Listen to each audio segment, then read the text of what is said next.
Well, hello everyone. Today I would like to uh, go a little bit off track off of the doctrine of soteriology or the doctrine of salvation. Today I would like to do a daily devotional study on Luke chapter 8 verses 40 to 56. To the end of that chapter, where this is dealing with we have two stories in here where the woman is hemorrhaging and Jairus' daughter, 12-year-old daughter, who is dying. Okay, and Jesus bringing her back. So it'd be good if you read that, but I mean, you kind of get the gist of it as I go through here.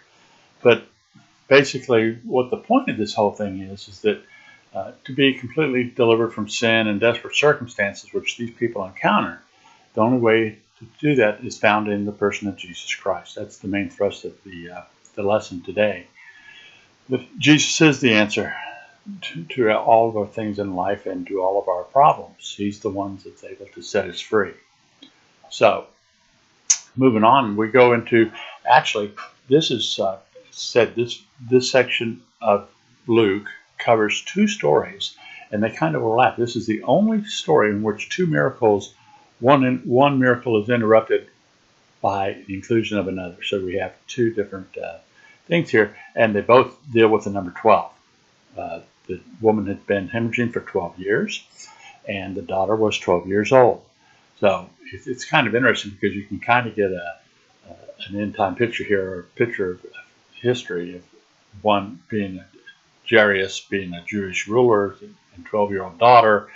So you have that 12 tribes of Israel, and then you have a unclean woman that has been hemorrhaging for 12 years. Therefore, we have like the 12 apostles, because they're unclean, just like the Jews would consider the Gentiles. So, and one interrupting the other, and of course, we know that the program for Israel has been paused because of their rejection of Jesus as their Messiah. So, anyway, that was kind of an interesting side note. So, anyway, so we go on with this thing here. We got Jairus, who's a Jewish leader.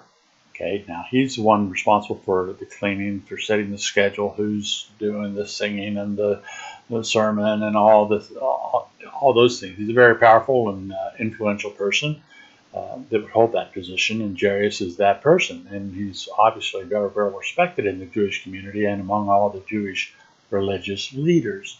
So the fact that he comes to Jesus is really expressing his belief in Jesus, that he could help his daughter, who he knows is very sick and is dying. So imagine the pressure where he puts up with here and putting his job at risk by coming to Jesus and asking him to help him when the Jewish leaders were trying to find ways to kill Jesus. So he was a ruler and had a lot of clout.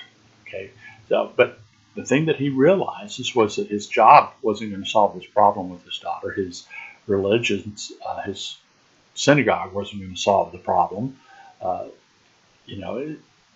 just going to leave you empty. And so it's at death moments that's when Christ is the only comfort and the only hope.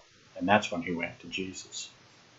So he was willing to put all that aside and all of his social and religious standing, just leave it all go if he had to let it go. And he was just going to fall at the feet of Jesus. So that is completely submitting himself to Jesus. Get my words all messed up here today. So, and this would have been a slap to the Jewish leaders, and as I said, it would have put his job in jeopardy for certain. It didn't specifically say that he lost his job or what they did, but you can just get that from the text. So, lesson. First person we should run to when we have a problem is Jesus, because he alone has the power to deliver us. Then we have Jairus' daughter. She's 12 years old, and I thought that she was dying. So now we get this interruption. Jesus is going to go to Jairus' house and heal the daughter.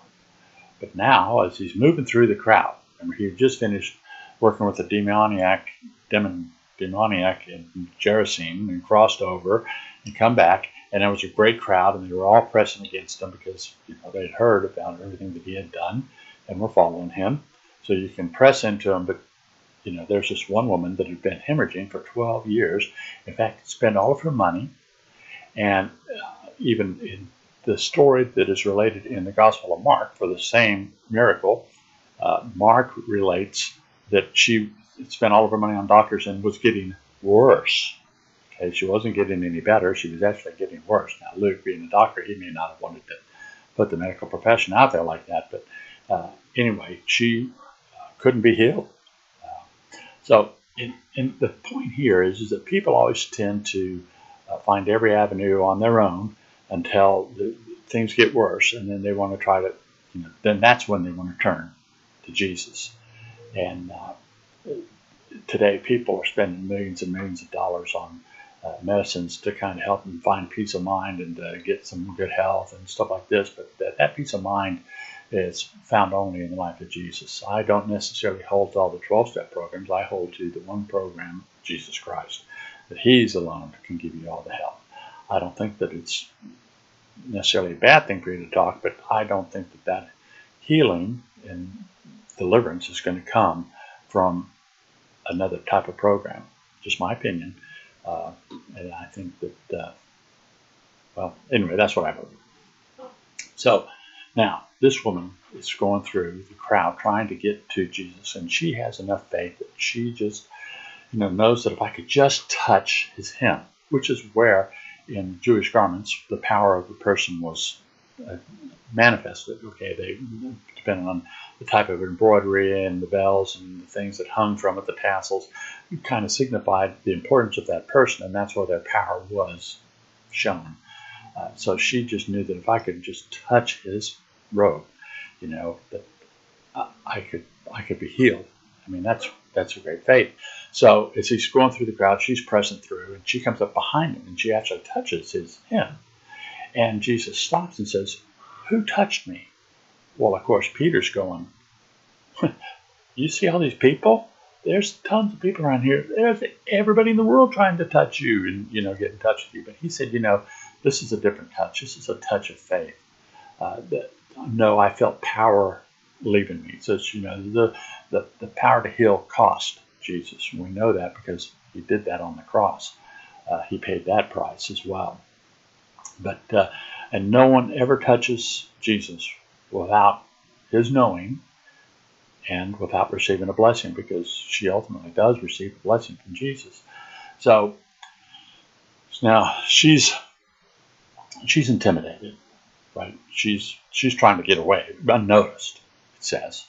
And first of all, she's unclean. She's in violation of the Old Testament law in Leviticus.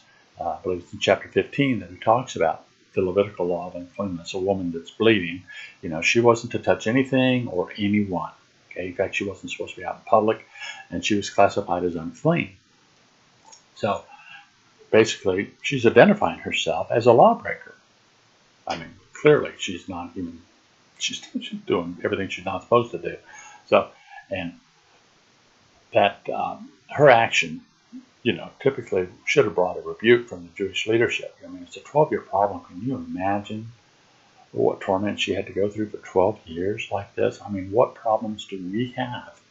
Alcoholism, addictions that we have that we carry on for years and years and years, and some people longer than 12 years, some people a lifetime.